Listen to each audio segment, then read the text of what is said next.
নবীজি বলেন ঈমানের পাঁচটি স্তম্ভ।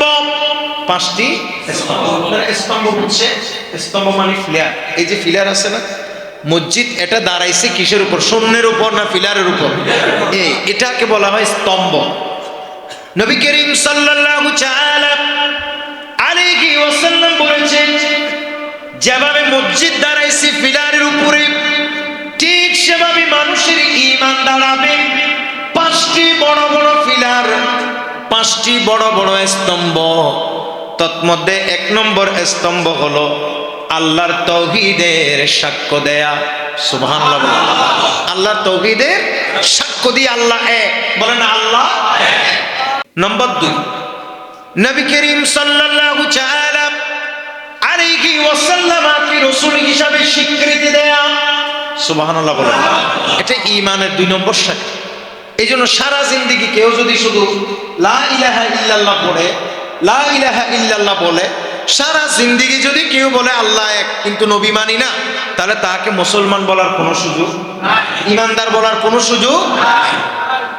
দুই, তিন নম্বরে ওয়া ইকামিস সালাত, কেউ যদি নামাজ আদায় করে, ঈমানদারের ঈমান পরিপূর্ণ হবার পর তিন নম্বর যেটি স্তম্ভ, সেটির নাম হলো ঠিক সময়ে সালাত আদায় করা।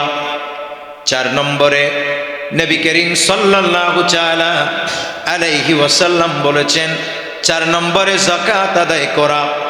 আর পাঁচ নম্বরে আল্লাহর হাবিব একটিকে একসাথেই বলেছেন, ওয়াল হজ্জি ওয়া সাওমি রমাদান, সামর্থ্য হলে হজ করা, রমজানুল মুবারকে রোজা রাখা। গণনার মধ্যে ৬টি পাওয়া যায়, কিন্তু প্রথমে যে আল্লাহর তাওহীদ এবং নবী করিম সাল্লাল্লাহু আলাইহি ওয়াসাল্লামের রিসালাত, এটাকে এক বাক্যে বলা হয়েছে। তার মানে ঈমানের প্রধান দুটি শাখা, একটি শাখার নাম হলো লা ইলাহা ইল্লাল্লাহ, অপর শাখার নাম হলো মুহাম্মাদুর রাসূলুল্লাহ। জোরে বলেন সাল্লাল্লাহু আলাইহি ওয়াসাল্লাম। এজন্য ঈমানের এই দুইটি শাখা অত্যন্ত ইম্পর্টেন্ট।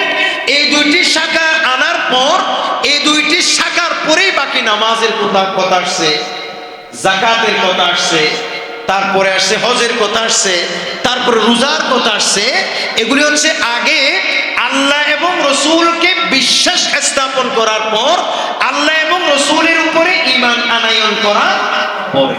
সুবহানাল্লাহ বলেন, কারণ এটা এক নম্বর। বলেন এটা কি এক নম্বর? তাহলে ঈমানের একেবারে প্রধান দুইটি শাখা, আর এগুলি হচ্ছে আমল, যেগুলো নামাজ, রোজা, হজ, যাকাত যেগুলি আছে, এগুলো সব কি? এগুলো হচ্ছে আমল। কিন্তু প্রথমে যেগুলি, এগুলো হচ্ছে আকীদা। বলেন এগুলো কি? আকীদা। কারো আমলগত বিচ্যুতি আছে, আমলগত ত্রুটি আছে, কিন্তু আল্লাহর ওয়াহাদানিয়তকে সে স্বীকৃতি দেয়, নবী করিম সাল্লাল্লাহু আলাইহি সাল্লামের রিসালাতকে সে যথাযথভাবে মেনে নেয়। হাদিসে পাক আসছে, আল্লাহ কখনো তাকে আযাব দেওয়ার পর, প্রচন্ড এবং ভয়ঙ্কর জাহান্নামের শাস্তি দেওয়ার পর, আল্লাহ প্রিয় রাসূলের শাফাআত ক্রমে তাকে জাহান্নাম থেকে তুলে জান্নাতে দিবে। সুবহানাল্লাহ বলেন। তাকে জাহান্নাম থেকে তুলে কোথায় দিবে? জান্নাতে। কিন্তু শর্ত হলো কি থাকতে হবে? জোরে বলেন না, কি থাকতে হবে? ঈমান। এটা হাদিসে পাক আসছে, একেবারে সহিহ আল বুখারীতে আসছে।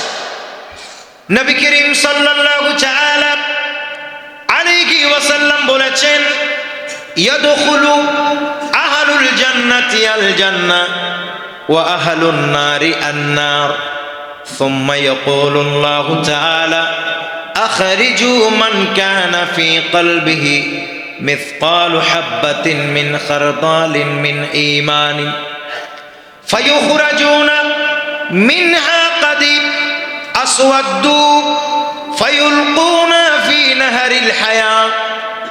আল্লাহর প্রিয় নবী বলেন, কোন মানুষেরা জান্নাতীরা জান্নাতে ঢুকে যাবে, জাহান্নামীরা জাহান্নামে চলে যাবে। বলেন জান্নাতীরা কোথায় ঢুকে যাবে? জাহান্নামীরা কোথায় চলে যাবে? জাহান্নাম। এই জান্নাতি এবং জাহান্নামী তারা দুইজন দুই জায়গায় যাবার পর এবার আল্লাহ ডাক দিবেন, আল্লাহ বলবেন সুম্মা ইয়াকুলুল্লাহু তাআলা, আল্লাহ বলবেন হে আমার ফেরেশতারা তোমরা এবার জাহান্নামে যাও। সেখানের মধ্যে যাদের আমল কম, শুধু অন্তরের মধ্যে যদি তাদের সরিষার দানা সম পরিমাণ যদি ঈমান থাকে, সুবহানাল্লাহ বলেন না, সরিষার দানা সম পরিমাণ যদি কি থাকে, ঈমান থাকে, এবার তোমরা তাদেরকে জাহান্নাম থেকে জাহান্নামের মধ্যে যাও। সে জাহান্নামের মধ্যে যদি কোনো বান্দার অন্তরে দেখো যে সরিষার দানা সম পরিমাণ ঈমান অবশিষ্ট আছে, তাহলে আমি আল্লাহ নির্দেশ দিচ্ছি জাহান্নাম থেকে ধরে তোমরা তাদেরকে জান্নাতে প্রবেশ করিয়ে দাও। ঈমান এটা এত বড় গুরুত্বপূর্ণ জিনিস, বলেন ঈমান এটা এত বড় গুরুত্বপূর্ণ জিনিস।